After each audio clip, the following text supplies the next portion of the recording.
you're going to stay here in this body, we're going to praise the Lord. You know, so that's how I encourage. Say that a little louder. Say it again. The people in the back. Well, the people in the back, you have to speak to that illness. Speak to that illness. Hello and welcome to another edition of Overcoming Illness.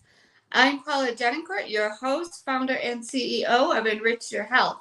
I am a holistic health coach. I decided to do this show because of people that have different illnesses and their stories that need to be heard. And people need help coping with these illnesses. It can be illnesses like we're going to discuss tonight. Lyme disease, could be cancer, congestive heart failure, you name it. We've had all kinds of guests. If you've not seen any of the shows, I encourage you to go back and watch them on Elevation TV Network. Go over to their YouTube channel. It's Elevation TV Network, and give them some love on there. Give them a like, subscribe to their channel, and then subscribe to my channel while you're over on YouTube. So you can do that by going to Enrich Your Health, ENRICH, and then URHEALTH. That's my YouTube channel, as well as Elevation TV Network, who gives us this platform. So I help my clients stop living a life of pain and suffering with simple diet tips, recipes. I have simple recipes on my website, and I can customize them. So I am looking for people to partner with practitioners, doctors, yoga people, alternative practitioners, anyone who has clients or patients who, when you hear them say, I don't know what to eat, I'm allergic to everything, that was me. I suffered from multiple food allergies, so I can help with that. I can give simple recipes and changes where they're not overwhelmed with so many different options. There's a million things on the internet, I get it, but I like to make it simple. And so you have recipes for yourself that are dairy-free, gluten-free, sugar-free, so that it brings down inflammation in the body and gives you less pain in your body, and can help with those food allergies and sensitivities, less bloating even. I do want to also thank my sponsor this month, Paula Resendes of Traina Supplements. If you need some help digesting your food, getting some good quality vitamins in, good quality B vitamins, we've been talking about them every single show. Go back and watch some of the shows. And her information is up on the screen, so you can get that there. Without further ado, I am really super excited to have my guest tonight, Larry Dapsis. He is an entomologist from Cape Cod Cooperative Extension. He's been an entomologist since the age of 5. Can you even imagine? Bachelor's of Science degree in Environmental Science and Biology at Fitchburg State University, and that's in Massachusetts, and MS Entomology at the University of Massachusetts, Amherst. 43 years of professional pest management experience, including vegetables, cranberries, and household insects. Joined Cape Cod Cooperative Extension in 2011 as Deer Tick Project Coordinator and entomologist, and is a member of the Barnstable County Task Force on Lyme disease and other tick-borne diseases. And for those of you watching worldwide, Barnstable County is in Cape Cod, Massachusetts. So his additional responsibilities include invasive species monitoring, master gardener support, insect identification, and as a general resource for the county, educational areas include prevention of tick-borne diseases, insect evolution, pollination, ecology, pest management, general entomology, forensic entomology, and edible insects. Okay, Larry, that bio is really testing my abilities with my grammar. But welcome to Overcoming Illness. So, Larry, tell us a little bit. It'll make you a star. It'll make you a star on Scrabble. All those words make you a Scrabble star. You know, you and get those into your lexicon. You could close out a game in 3 moves. right? So, Larry, tell us a little bit about your background, where you So, grew Paula, up. thanks for the invitation. Yeah. Sure. I'm a Massachusetts native. I grew up in the central part of the state, and I was born in a city, and I stayed there most of my early years, and then when I became 18 and decided on college, and I was thinking of different. I knew at age 5 that I was going to be a scientist. That flat out. I just didn't know what kind of scientist. I mean, I had an interest in insects, but the natural sciences overall, but also you know.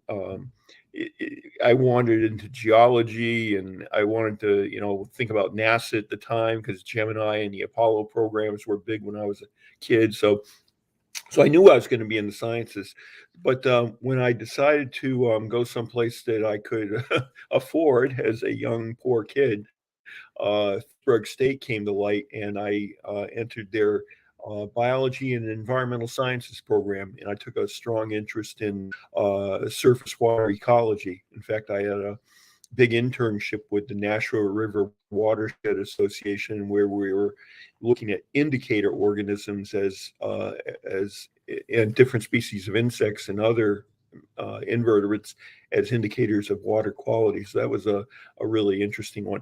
But then I decided when I was finishing up that I did want to go to graduate school, and then you have to kind of pick a specialty there. And it looked like at the time going into entomology for me made a lot of sense. And so I wound up going to Mass Amherst and started out in vegetable crop entomology in the arena of interest management. So, um, looking at basically insect life cycles as they pertain to crop production and looking for weak links in life cycles and trying to figure out, what the rational approaches should be for managing all these serious things that can impact, our ability to supply food. And so I did that for about 3.5 years, and then entered the workforce. And I entered the workforce at a bad time. There was a big recession, and so the opportunities weren't many. But I wound up going into consumer product development. So products that people could buy to control insects in their households, like cockroaches and flies and fleas and whatnot. So I did that for a few years with a couple different companies, including Black Flags. So for you baby boomers out there in the United States, you may remember that brand of products. And I am the father of the new and improved Roach Motel. Okay, but then it became time to, in my mind, get a real entomology job, and that's when I joined Ocean Spray Cranberries, where I started out as the bug guy for North America, covering New Jersey, Massachusetts, Wisconsin, Washington, Oregon, and British Columbia, and a little bit in Quebec. And so I was at Ocean Spray for 24 years, but Wow. after 24 years, the only thing I didn't do was make juice. And so then my career path made a hard left turn from agriculture into public health. And that's when I joined Cape Cod Cooperative Extension as the entomologist. So my responsibilities are for the general public. I cover ants to yellow jackets. And that's kind of a broad responsibility, but I have not been stumped yet on any bug problem. Big focus and it really important to southeastern Massachusetts and many areas of the United States and other countries is the prevention of tick-borne diseases like Lyme. And in Massachusetts, we are endemic not only for Lyme, but with these deer ticks, 4 other significant diseases that these ticks can transmit. And that's just one of the ticks that people have to deal with here. But it goes well outside the borders of Cape Cod. This is Lyme is something that's endemic in 100 different countries around the world. So it's not only through North America to varying degrees, but also to up and coming big problem in Europe and Western Asia, and certain parts of Asia, Southeast Asia. Oh, didn't know that. Yeah. So Lyme is actually out there in a bigger bigger coverage. It's just that the medical community, hasn't really kept pace with the people that get sick. I mean, because like a whole bunch of other diseases, as you know, Paula. So Lyme is occurring in places where it's just not recognized, and that's true here. Getting a correct diagnosis of Lyme disease is kind of a tricky thing. There's just not a Right. good mousetrap for that, and that's why prevention is the key. That's the foundation of the program I manage. Hmm. So I love your tie. Thank you. Am I overdressed? Not at all. That was a You that just was for a the gift occasion. from one of my workshop fans. Hmm. Well, that was a cute little gift. So back up a little bit. Growing up, did anybody influence you in studying bugs? Actually, the big influence for studying insects came from a couple different places. Hmm. One is, as a kid, I used to just collect things that were cool, that looked interesting. Because back when I was a kid, we didn't have computers, we didn't have the internet, we did not have cable television. So I spent a lot of my time outdoors. So I was hanging around the woods and meadows and swamp, and I would observe lots of nature. I was a naturalist at a young age, and Mm. I would basically collect stuff and bring it home. Interesting looking leaves and rocks, and occasionally I'd collect bugs in jars and take them home and look at them for a while and let them go.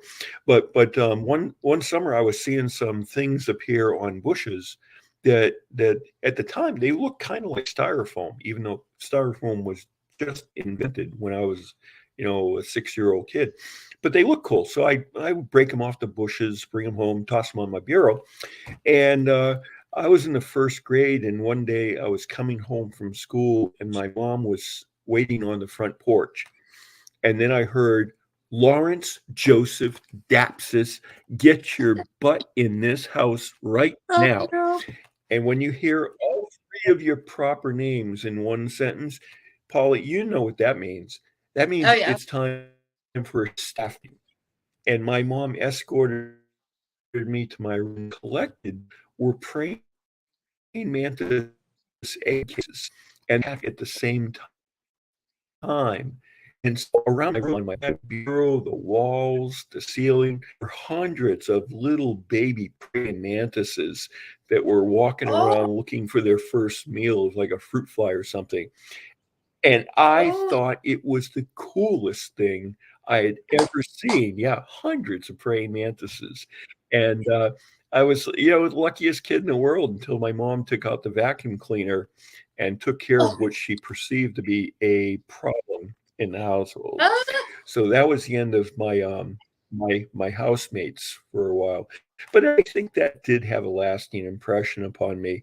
When I was finishing up my biology degree at Fitchburg State, I had taken entomology along with a lot of other zoology courses and whatnot, and I still wasn't exactly sure what I was going to do with it. Mm. But I had a really good advisor, and he got his PhD at Cornell in plant physiology. And we were chatting about graduate school, and he told me that when he was at Cornell, there was a department of entomology. Then one of their specialties, because he used to run into this group of scientists all the time, and he said, "There's a thing called integrated pest management, Larry, IPM."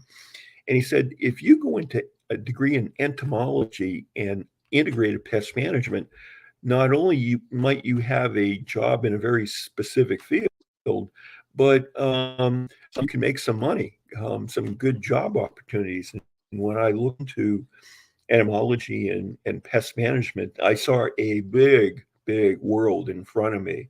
And and so I started out in agriculture thinking, well, everybody has to eat. And I grew up, as a lot of people did, immigrant families. A lot of my family's background, we farmed. We farmed up. Um, I'm really the first generation in my family that didn't grow up on a farm or farming, but I've got a lot of farming behind me, and so I had a great appreciation for agriculture at an early age, just because of that's where our family came from, and so starting vegetable crops was wonderful, and then when I went into the job market and was testing the waters, and then wound up in cranberries for 24 years. I mean, which was unique because that's farming in a wetland ecosystem, which is kind of a tricky thing with trying to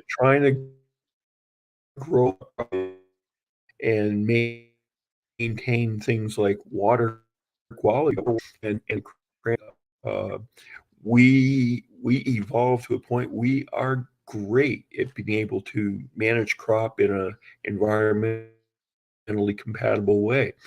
But like I said, it was time to eventually move on, and that's when I wound up with cooperative extension. And now, um, the big thing when I joined extension was when my opened. I mean, I'd heard of Lyme disease when I was in primary, didn't renew on my course, but I didn't understand probably to the full extent. And when I started doing workshops and talking to people, a lot of people here for chickens, and then I started hearing the horror horror stories about tick-borne diseases and being sick for a year, couple years, 5 years, 10 years, sick Mhm. for 20 years, and they're so frustrated because they don't know what's going on and they don't know how to get help.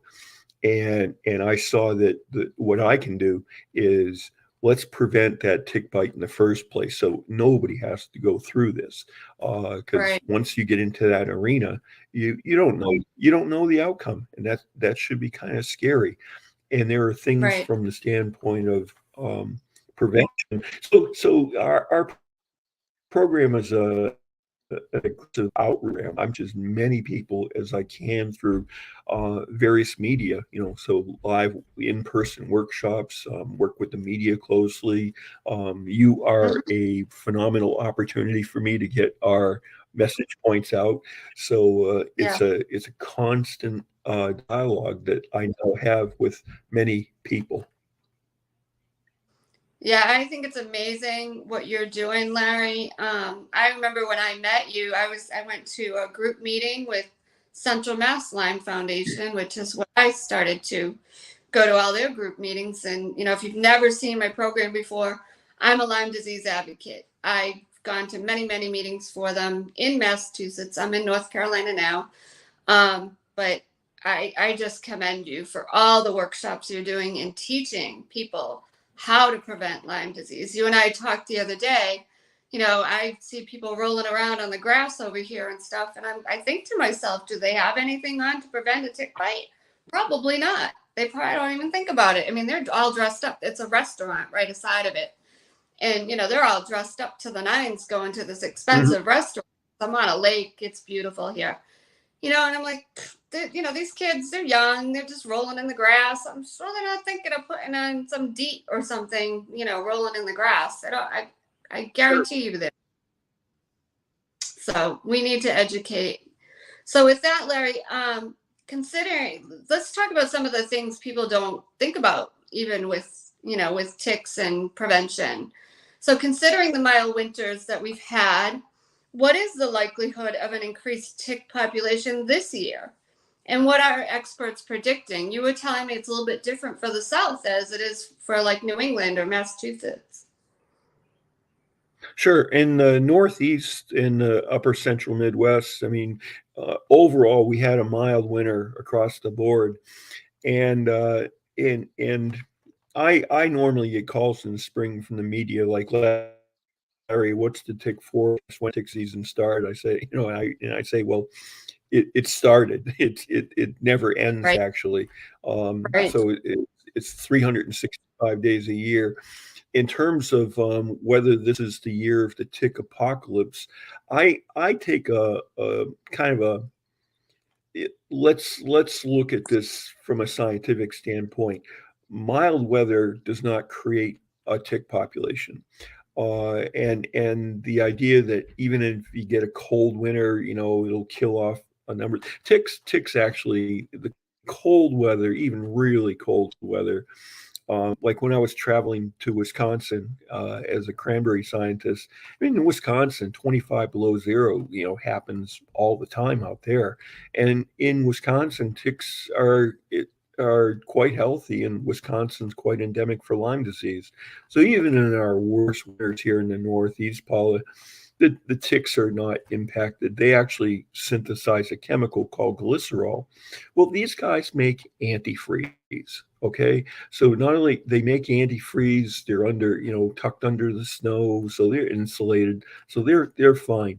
So what I tell people in the media is that in order for us to have the tick apocalypse, that would have been due to events that would have happened 2 years ago.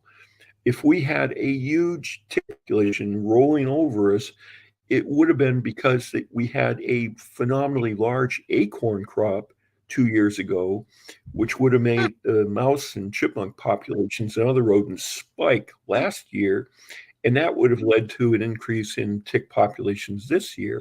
But acorn crops go up and down, and so what we see in our surveillance is tick populations vary year on year, but they don't oscillate like here and like down Mm. there. It's more of a matter of prevailing environmental conditions that allow them to be active. So whenever you get temperatures above freezing, there's no snow cover. Yeah, ticks are active. If you get periods in the summer where it gets very dry and the humidity is low, you're going to have lower exposure risk because the ticks are down in the leaf litter trying to stay hydrated. They desiccate. Deer ticks desiccate quite quickly. Hmm. And then if you get, rain and ambient humidity going up, the ticks will be more active. So, but I tell people that tick season starts January 1st, goes to December 31st. And so when the environmental conditions are favorable, you have tick activity. And here in Massachusetts and in workshops, I show people the case data. And if you look at cases of Lyme disease by month, you see cases of Lyme disease in the Northeast, January, February, March, Hmm. April, all the way to December. But the bulk of the cases are during the summer months. So, Right. which is what we're coming into right now. So 85% of the cases occur during the summer, but it's all throughout the year. So Yeah. it's not going to be the apocalypse. It's mild winters. It just means the ticks were more active earlier. People were, taking advantage of the nice weather in the early spring, getting outside. So they're surprised that um, that they're out there in March and they're getting tick bites. So it's more Right. of a matter of people activity than anything else. Right. So Larry, tell people how they can. I've talked about it on other shows, but some people might be watching that have never watched before. How can they prevent a tick from being on them, or what's tick prevention? Tell us, give Sure, us, yeah. sure. We've constructed our program in a 3-phase plan, Paula. Mm-hmm. Protect yourself, protect your yard, and Mm, protect your pet. Okay, so we got all three of those things to consider. In terms of personal protection, you have to be mindful if you're going to be in a tick environment, and this is something that if you look at like say the CDC website, tick habitat, they all those sites will show you a trail going into the woods, like in a state park or a state forest, and you don't have to go to open space like a state park to get a tick bite. Surveillance information that was obtained in Connecticut showed that two-thirds of the people that were submitting ticks for identification and testing got them from their own backyards. So ticks and gardening are the perfect marriage. So you mm, don't have to go into a state park to get a tick bite. You can get, easily in your backyard. right. And so, if you know you're going to be in a tick environment, um, and it's not, the middle of your lawn, deer ticks don't, that habitat, direct sunlight, short grass, they don't survive there. But you get to the edge where there's, like partial shade, leaf litter, transition of bushes and shade trees. So you get lower temperatures, higher humidity. That's where you're going to find these deer ticks. So you just have to be mindful of that. So if you are going into a tick environment, it's certainly recommended, the long pants tucked into your socks. Yeah, it looks dorky, but it's effective. Keeps the ticks on the exterior of your garment. But people during the summer like to wear shorts and stuff like that, and so even if you're wearing shorts, um, wearing proper shoes and socks is important, and wearing light colors makes it easier to see the ticks. I tell people when you come in from a outdoor activity, first thing you do is to get ready to do a tick check is throw your clothes in the dryer for 20 Yeah. minutes. That's all it takes to kill any ticks that are in. You don't have to throw them in a hot water wash and then put them in the dryer forever. Just 20 minutes Right. in the dryer, enough. And then that's an opportunity to, what you should be doing is a tick check.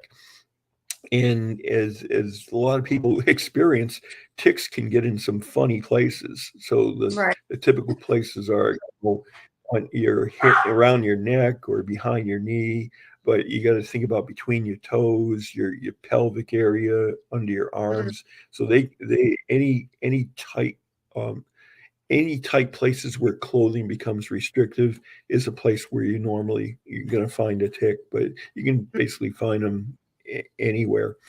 And the stages of the tick, if you were going to create a search image, what should I be looking for? I tell people when you do a tick check, using your fingertips is probably the best way to do a tick check. Is you feel around and feel, where you come across a bump where you never had it mhm. before. So your fingertips are very good at tick checks. But in terms of size, the adult stage of the deer tick that's out from September till there's still some out about now. They're about the size, if you look at seeds on a bagel, sesame Yeah. seeds. So an adult stage deer tick is about the size of a sesame seed. But the nymph stage of the tick that started, especially with this mild weather up here, started coming out, 2 to 3 weeks ago, and they'll be with us until mid-August. And those things are the size of a pot, okay? So something really tiny with 8 legs, a bad attitude that can plant you on your butt for a very, very long time. So looking for something the size of a seed is a challenge. So that's why we see 85% of all tick-borne diseases in the Northeast occurring during the summer months when that nymph stage is active. Okay, Mm, so we got proper clothing, proper footwear, and then you think about repellents as a first line defense. And yeah. repellents, that's the best tool we have in the box. and people, are confused. It's like, people read and, they should be using a bug spray. Well, that's a little bit too general of a recommendation. Repellents that are for skin. So like products like Off, or products that contain DEET or alternatives to DEET like picaridin or oil of lemon eucalyptus. And those are for treating your exposed skin. And what that means is the tick won't bite you where the repellent is, but it just Okay. might keep walking along until it finds a place where there's no repellent. But those type of products are very good for exposed skin. What I found and really drive home to people is that there's a repellent to treat clothing. Okay, so shirts even, but pants and socks and footwear, and it contains the active ingredient permethrin. Okay, Yeah. and what I found is that, you see casual references to this in a lot of extension literature or media writings, like, oh yeah, you can get, treat clothing with permethrin. It's kind of like, okay, have a nice day. But what does that mean? Well, when I started doing research with permethrin to see, okay, what does this bug spray really do? What I found, Paula, is that if a tick gets on a treated fabric surface for 60 seconds, one Hmm. minute, that tick is guaranteed to die. Okay. And as Martha says, that's a good thing. Right. And the tick might not die in 60 seconds, but it's impaired. You can see it, uncoordinated walking and stuff. But that tick, 5 minutes later, it might be dead. Might take 10 minutes, a little bit longer, but the outcome is absolutely guaranteed. And so that is the most effective tool in the box. And when I turn people onto this, Paula, and then they go outside into a tick infested environment, they will get back to me and say, Larry, this stuff is magic. And the biggest problem we had on Cape Cod was finding product. So I met with all the owners or managers of the major garden centers on Cape Cod, and now they're all stocking product. Oh, wow. And when I go in and do store checks and talk about, how are sales going, and in recent years, the product is flying off the shelf. So the Mm, word is getting out, and a lot of good. people are onto this, which is a really good thing. And then you have to address the elephant in the room, okay? Because Larry Dapsis, entomologist that we trust, is telling me to put my kids in Yeah. clothing treated with a synthetic chemical Right. pesticide. And is Larry a crazy guy? Well, I'm not. Um, Right. and the way I look at it is, well, a little bit crazy, but nobody dresses like this other than me. Um, Right. but if you look at the statistic, kids under the age of 10 have the highest incidence rate of Lyme disease in the state of Massachusetts. Now, I'm sure that's the same for every other area where Lyme exists. And then there's a second spike of incidence rate for people in their 60 and older, so younger people and older people. And so I tell people that these data show me a lot of things, that it shows me that everything parents have been doing up to this point in time, it's not working. Okay, so let's think about our game plan. And Right. in terms of permethrin, Paul, this is really a psychological barrier. It's a chemical as Yeah. opposed to a barrier because it's a toxic substance. And so to Right. put some perspective on it for people, um, I walk through the toxicity and the ins and outs, like what's the exposure risk of this chemical, Hmm. and so if you go through everything, the bottom line is that, and this is from EPA, their conclusion is that permethrin treated clothing poses no harm to infants, children, pregnant women, Hmm. and the extending. And National Research Council that studied long-term exposure, like people wearing permethrin treated everything, 18 hours a day, every single day for 10 years. And when they rolled up that aggregate exposure, they saw no reason to expect an adverse effect. So Paula, when I look at what I think is really a low amount of risk for permethrin exposure, and I weigh that against the consequences of one of these tick-borne diseases, and Oh Lyme is yeah. just one of them.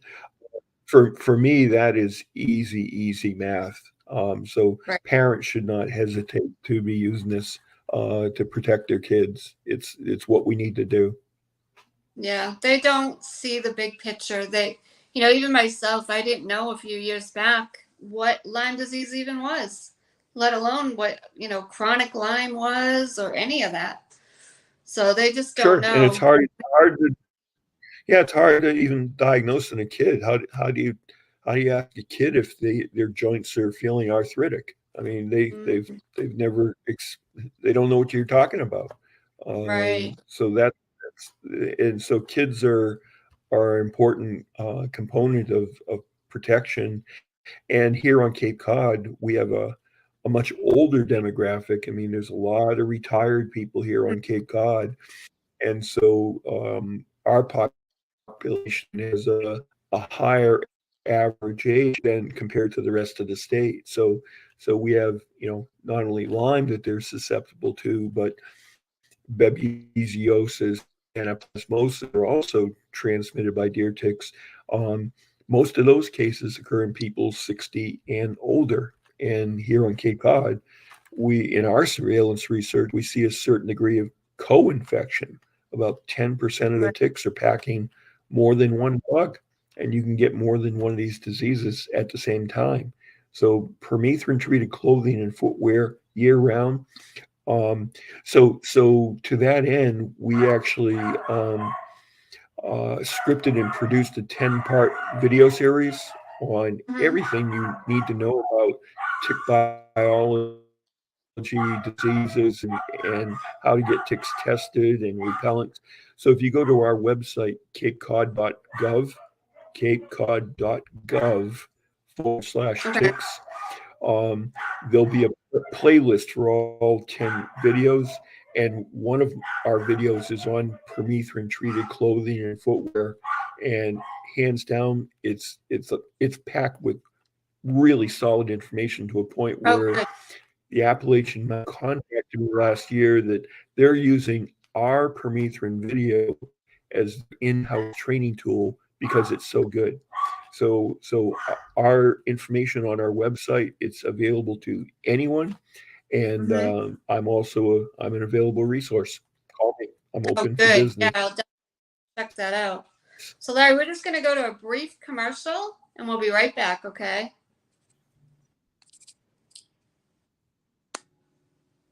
Will do.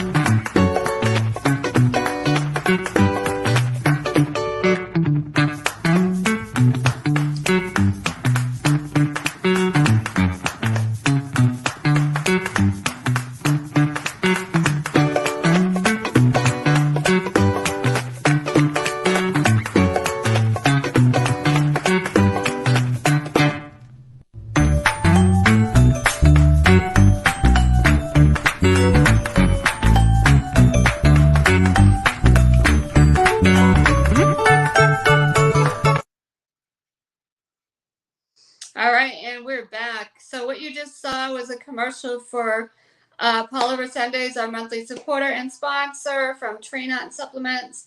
That's a probiotic, and what that does is it digests the food that we can't digest. So it's a little hard to see in the video, but in that pudding, it's breaking down all the different like carbs and fats and proteins. So it's really helpful for people with if they have gut issues, and a lot of people with autoimmune issues, Lyme disease, have gut issues. So you want a probiotic. So let me know if that's something you need help with, and I will hook you up with Paula. So Larry, we were talking about, you started to talk about the co-infections, and one of the ones you mentioned was babesiosis, um, which some people are probably like, what did he just say? What is that called? So the CDC recently posted, It's one, yep, it's one of those one of those Scrabble words. Right?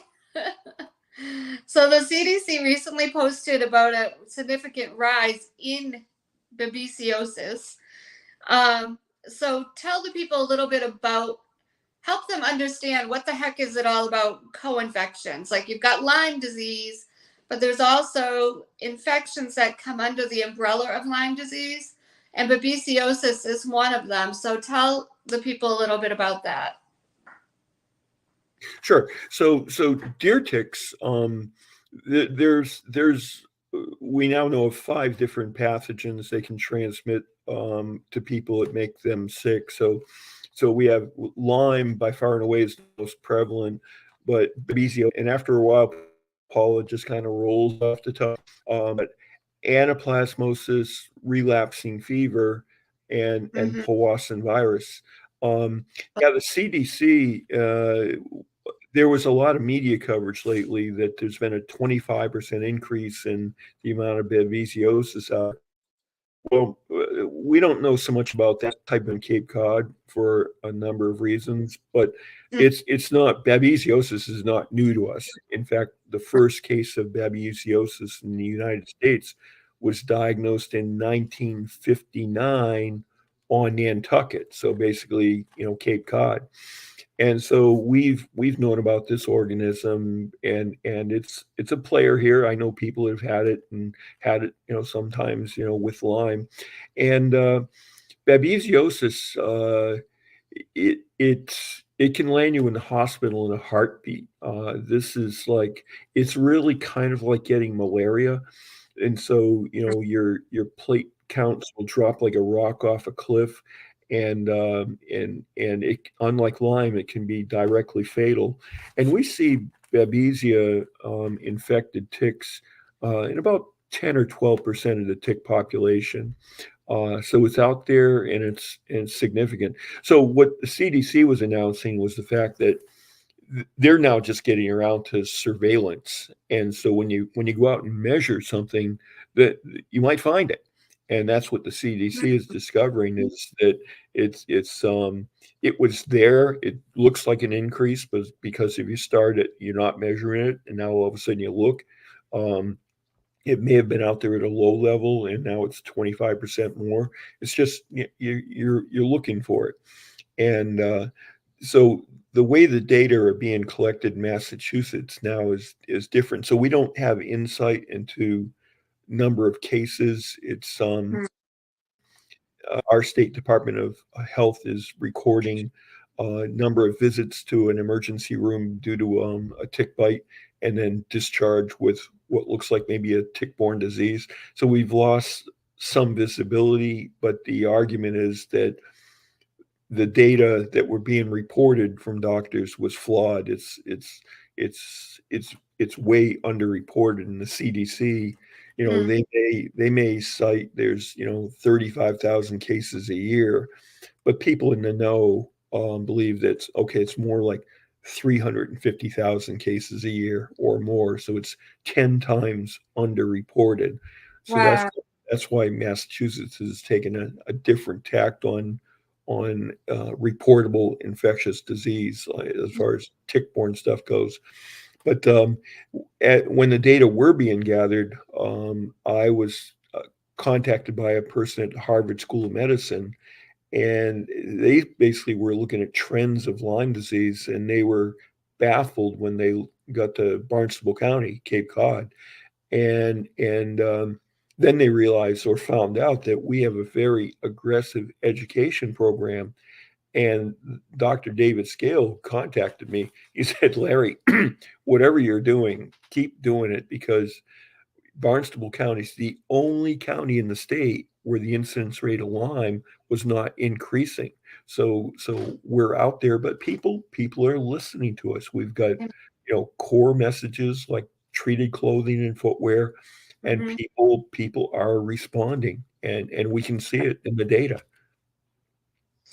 And just going back to the treated clothing too, I would say, if anybody's out there listening, or you share this with somebody, type of people that would really, really need that are people that go hiking all the time. Your Sure. people that landscapers, construction people, people that are outdoors all the time, working outside.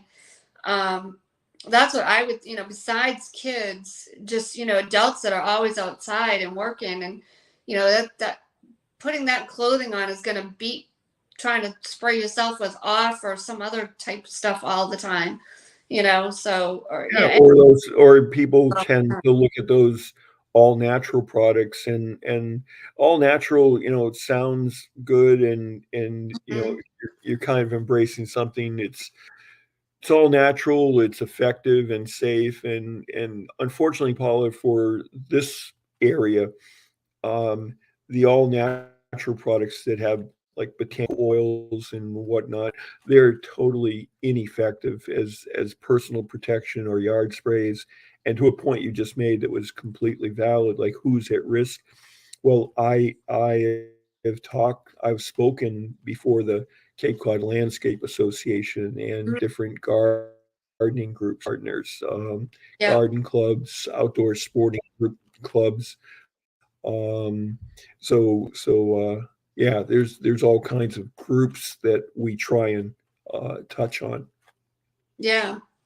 Yeah, because a lot of people don't, they just don't think about it. They do their jobs every day, especially like construction workers. They wouldn't think about it. But if they're going in and there's a lot of, land that has to be cleared or whatever, there could be ticks in there, Yeah, you so know. I've spoken before department, DPW crews and our mosquito Mm. association, which is always out there, our AmeriCorps program. There's lots of people that day to day they have exposure risk, and so we try and help. So let's talk about a little bit, couple things. One, talk about how a person can safely remove a tick. That first of all, and then talk about the testing of the tick versus the testing of a person once they got bitten. I know you can't talk too much about medical, but just a little general there. And full disclosure, this is not medical advice or any scientific, nutrition advice, not medical, not meant to heal, treat, or cure any illness on here. Just full disclosure there. But just a little information like, if they test the tick, it seems like they can test it for more than actual person faster. Mhm. Yeah, Yeah. good point, Paul. So in the event you are bitten by a tick, there's uh, internet is wonderful and social media, but the problem is bad information Right. flies fast and far. So I'm always correcting misinformation that's out there. Right.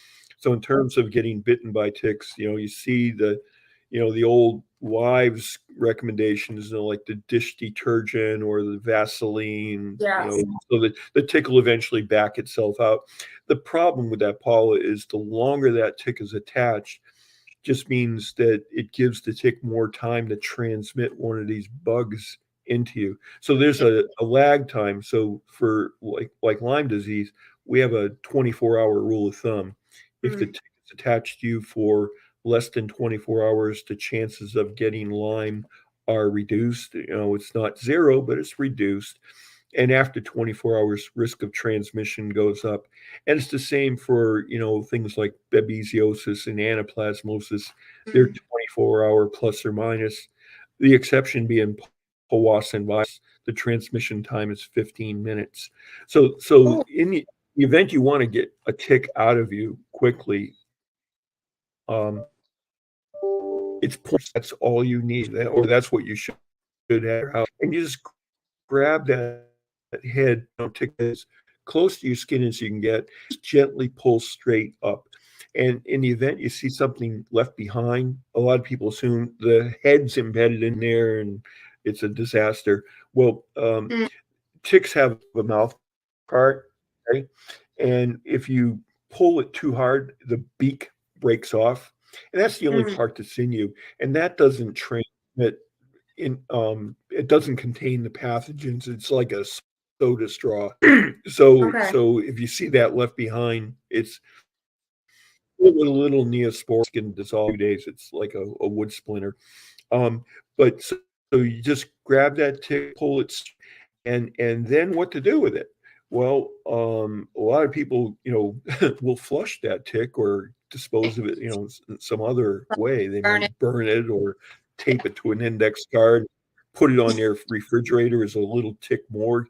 Yeah, people have their own way of, imparting justice. So like, you did this to me, I'm gonna take action. But I think you I can burned get that one. tick tested.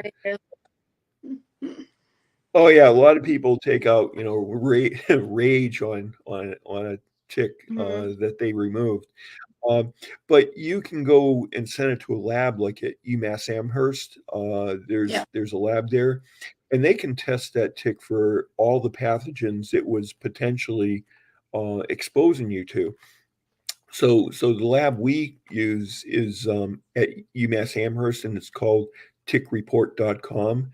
And Yeah. so a basic DNA panel test, which runs $50, will test for the bugs that cause not only Lyme but Babesia, Anaplasma, and relapsing fever, which are the dominant ones we have. Um, and so once they receive that tick, you're going to get that report in 3 business days or less. Very quick turnaround. Right. And you were talking about, people getting a blood test for Lyme disease. How accurate is that versus getting a tick tested? Right. Well, the human test for Lyme disease, you can get false positives, you can get Right. false negatives, you can take the test at the wrong time.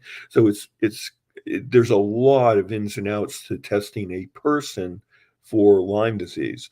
But for this tick test, um, this technique is 99.9% accurate. So if it says that tick is packing the bug that causes Lyme, it that's the deal. Uh, Right. so tick testing is extremely accurate.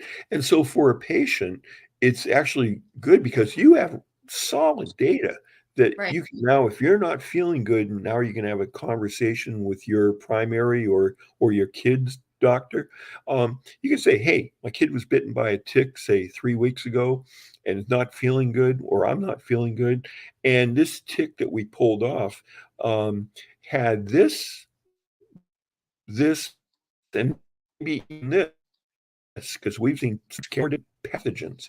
And so for a doctor that's really kind of willing to, open their minds a little bit, and Cape Cod doctors, they're getting there. Um, Initially, it was like, tick test. What does that tell me? Well, it tells you what your patient potentially was exposed to, so that now you can look at your patient and hopefully start looking at what should be, part of the clinical profile, or for what is before you. And so I'm happy to report that some people have told me that there are some doctors, in response to getting, a call from a person that got a tick bite, they say, I'm not going to do anything until I see the tick report. And I think that's good news, is that Yeah. doctors are now taking these data and utilizing them, which is really, really good. That is good news. That is good news.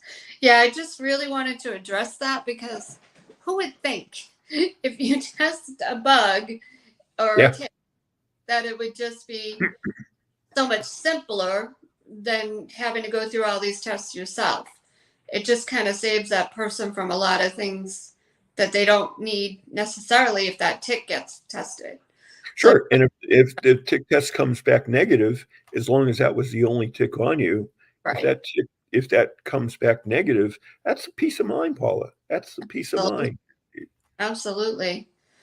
So let's talk quickly. We only have about 5 minutes, but just some quick myths. Like there's deer ticks and dog ticks. What can you tell us about that? Sure. Dog ticks are very common here in the Northeast, and dog ticks, I consider them more of an annoyance than a real health threat here. They can transmit the bug that causes Rocky Mountain spotted fever, Okay. which in my 12 years here in Extension, we've had one case of Rocky Mountain spotted fever.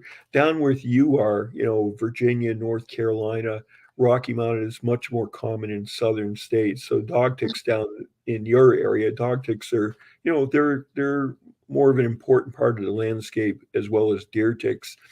But up here, I tell people, okay, it's a dog tick, and only deer ticks can transmit that pathogen that causes Lyme. So one of the That's a, myths out there is that, I got Lyme disease from a mosquito or I got it from a flea, because research shows that that pathogen that causes Lyme has been found in mosquitoes, in fleas, in lice, and spiders.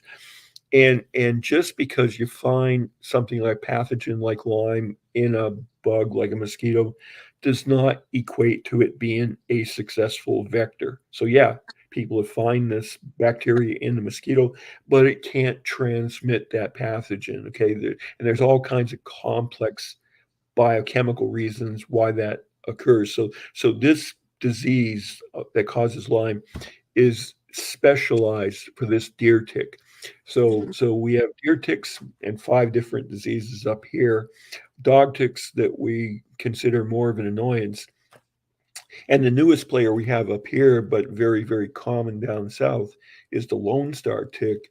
And uh, we started finding this on Cape Cod about a year after I came on board. So about we've had 11 years now, mm, and it's found a good home on Cape Cod. It likes it here, and so we're keeping an eye on it, mm, and people are getting bitten, and there are some diseases that can transmit, and one of them is called starry. It's a type of rash disease with flu-like symptoms. So I know we've had some people with Lone Star tick bites diagnosed with starry and successfully treated. But the game changer with a Lone Star tick is the bite of a Lone Star tick can trigger an allergy to red meat consumption, which can yes. be as mild as hives, but all the way to anaphylactic shock. And I know that there are cases of this red meat allergy that has occurred here on the Cape. And so it's a very complex food allergy. In fact, one of the places that's doing the best research, a focal point of it, is down at the University of North Carolina, Paula, right in your backyard. I Dr. didn't know that. Scott, Dr. Scott Cummins is doing a lot of work on this um, meat allergy, and it's not just beef, but it's pork and lamb, and even beef derived products like gelatin. But even now that allergic response has been extended to high fat dairy products like ice cream. And I don't know about you, Paula, but I imagine being able to eat ice cream for a long time if I was bitten by a Lone Star tick. So that tick is found a nice home here on Cape Cod and is on the increase. So we've got 3 different players here, but Lone Star uh, here and down through the southern states, very, very common. So one other question that just came to mind when you were talking about dog ticks, I was thinking about horses. So what kind of ticks are attracted to horses?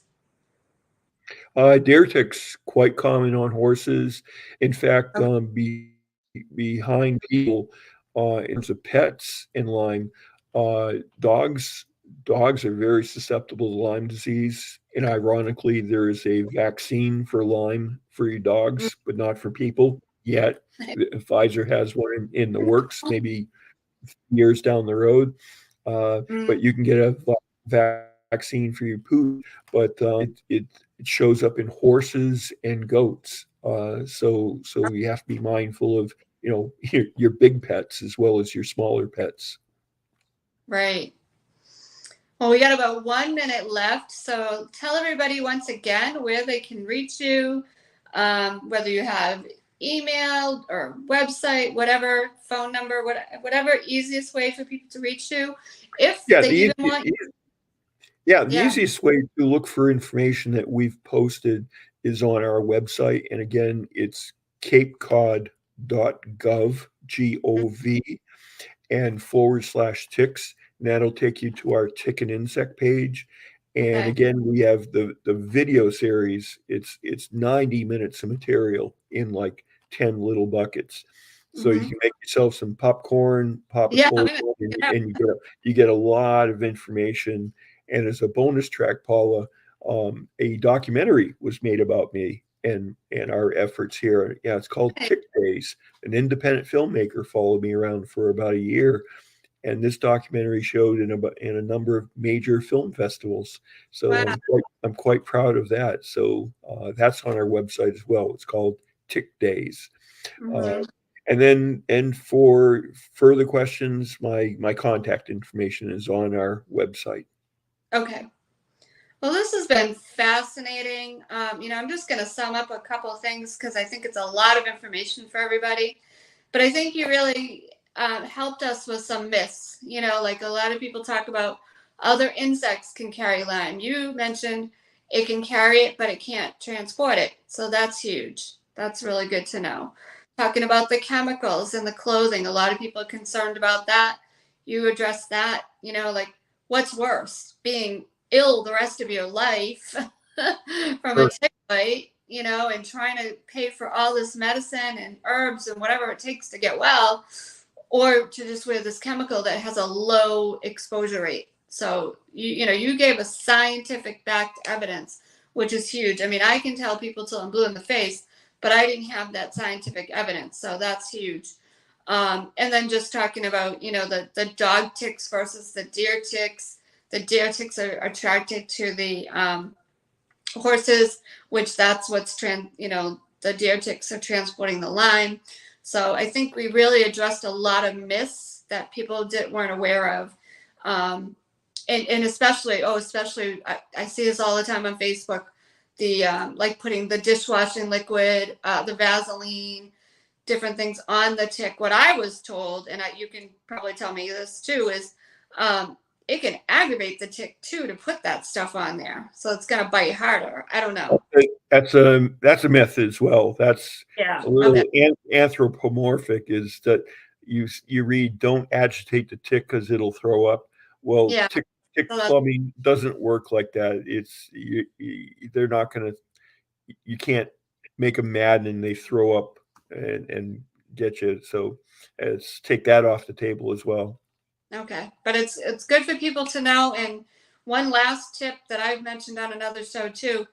I have a friend that goes hiking all the time. He uses a sticky roller to roll over all of himself before he even goes inside. So he gets a lot of the ticks on the sticky roller. That's a So good that's idea. Yep. yeah. So Larry, this has been great. Thank you so much for taking the time out to speak to us tonight. And I'm just so appreciative. I mean, I've learned a lot. So thank you so much. And once again, I want to thank my sponsor, my monthly supporter, Paula Resendez.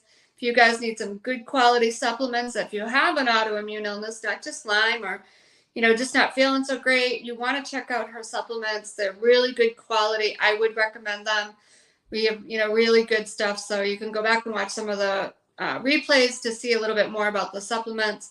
And I'm looking forward to more monthly sponsors, daily sponsors, business spotlight people, and people that need my services because you might need recipes, and people for the show. If you've overcome an illness or going through an illness, I need you. People need your stories. So thank you again, Larry. Thank you, everyone. We will see you next Sunday. Good night, everybody.